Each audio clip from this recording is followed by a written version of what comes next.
it's structured.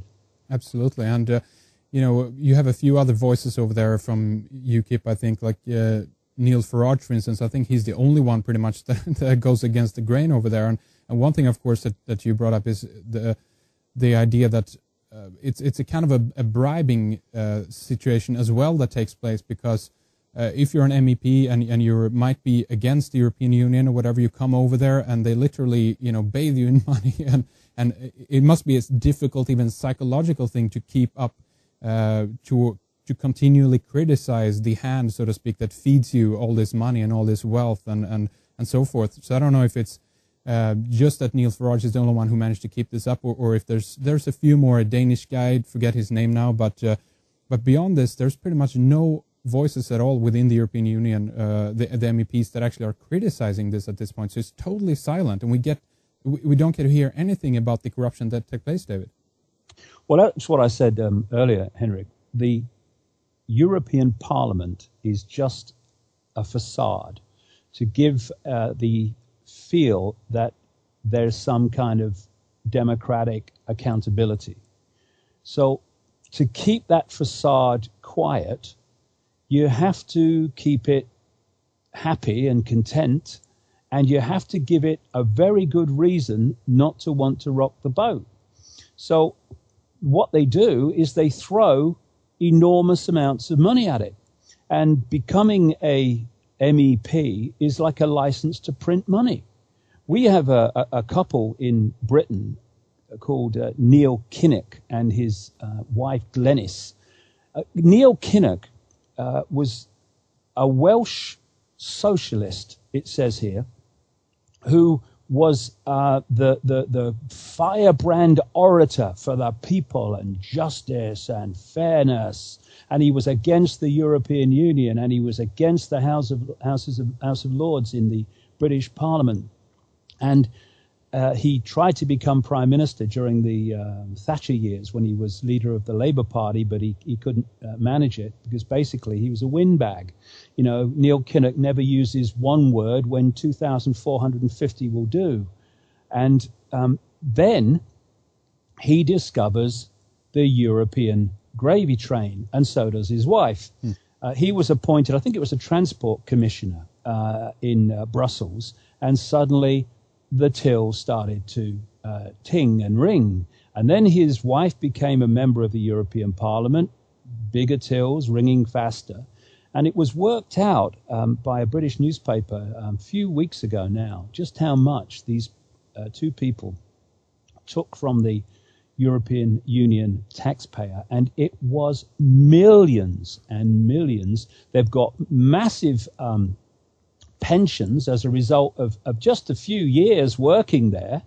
And of course, to complete the job, Neil Kinnock, who was against the European Union and then found the pig trough and in he went, he was also against the House of Lords because it was undemocratic. He's now a member of the House of Lords as well. I mean, you know, these people have expendable morality, expendable values, expendable principles. And it's like, I've talked about it in my last book, Henrik, actually. Everything is about vibration.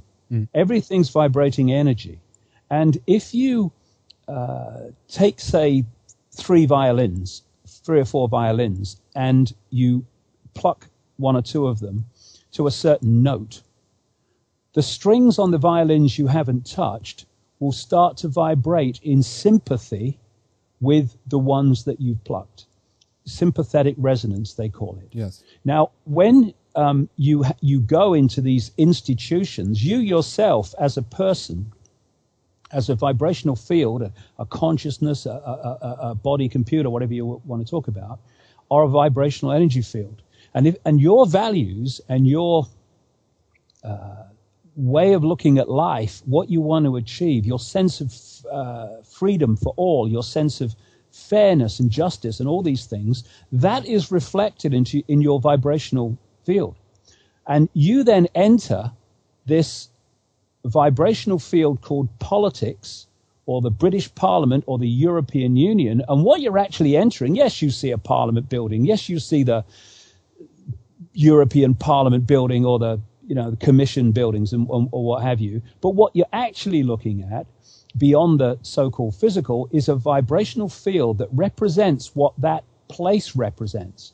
And you enter that, and you're like a violin, if you like, entering a massive violin that is vibrating to a certain frequency. And you have to be absolutely at one and in your power and in your determination to keep with your values and what motivates you to go into that, quote, big violin and still hold your vibrational state.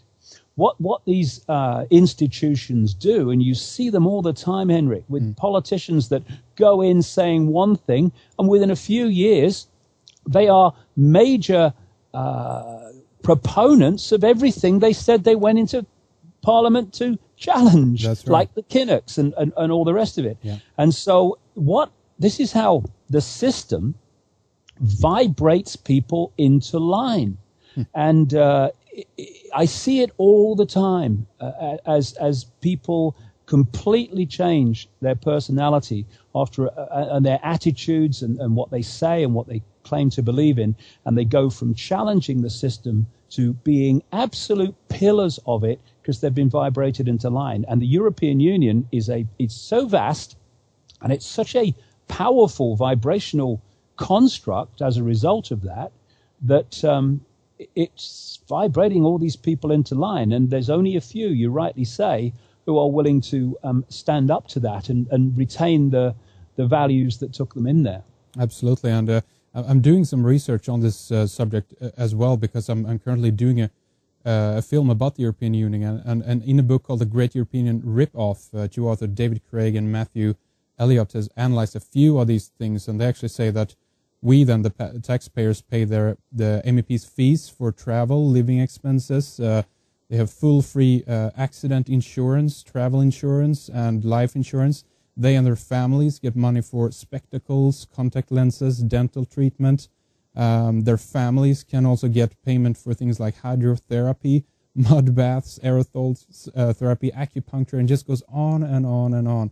And so, just as you say, David, this is more about kind of bribing them into a situation where they rubber stamp, exactly with the yes ban, on the laws and so forth. Right, David? Isn't that what's happening? It's exactly that. They are bribing them into silent acquiescence to control by the bureaucrats. It's simple as that. Yeah. And when you give your soul away in the way that we're describing, then you basically you become a robot, a computer system that these people can play and use as they see fit, because you've basically given your soul away by taking the money for keeping quiet, taking the money to turn a blind eye.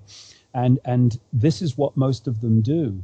Once they get in there, the lifestyle becomes more important to them than challenging the system. I mean, you look at some of the rules, Henrik, of how long these MEPs can actually speak in a debate. Mm-hmm. I mean, it's like a couple of minutes sometimes. Yeah. I mean, what's the point? And and I've seen. I was the national spokesman for the Green Party in Britain in the 1980s, towards the late 1980s, which was important in my own awakening because it allowed me to see politics from the inside and what a nonsense it was, and how, even though you see parties who claim to be different, like the Green Party, they're actually just the same face with a different mask on. Yeah. And people I knew at that time who were then young activists in the Green Party are now members of the European Parliament. And I see them now and again on television. I watch them being interviewed. I see them debating. And all I'm looking at is an off-the-peg, standard issue, off-the-software shelf politician saying, dressing like all the others. And the Green Party members of the European Parliament from Britain are just close